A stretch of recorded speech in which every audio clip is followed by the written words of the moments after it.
Your family came over to the U.S. after helping the U.S. during the Vietnam War and as refugees. And can you walk us through kind of your family's recent history and how you all got over here?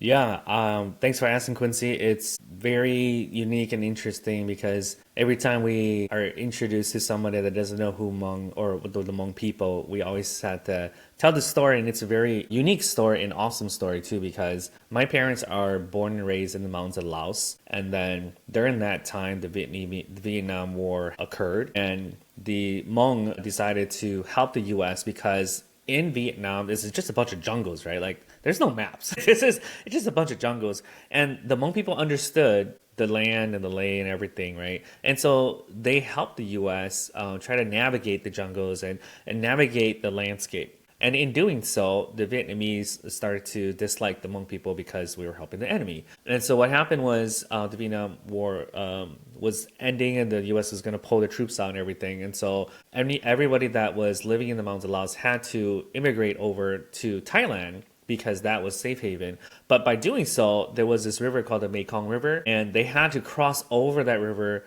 to get to Thailand. And the Vietnamese soldiers knew that, so they were already on the border, right, waiting all day long.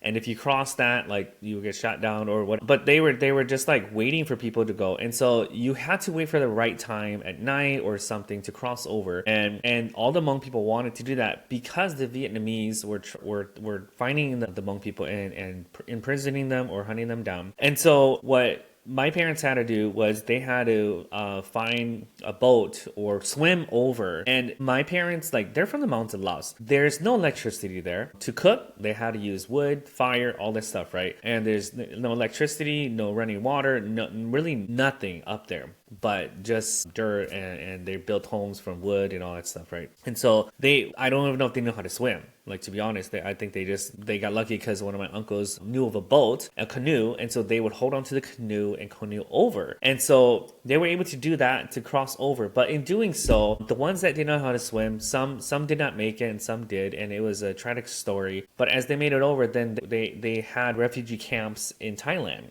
And so they could go there. The Red Cross was there. There's a lot of help to help the Hmong people because they knew of their story and why they were coming over. And so by doing so, some of the Hmong people stayed in Thailand and made a living there, but some were able to come to the U.S. And the U.S. said, hey, if you have sponsorship from the churches, then you and your family can come over to the U.S.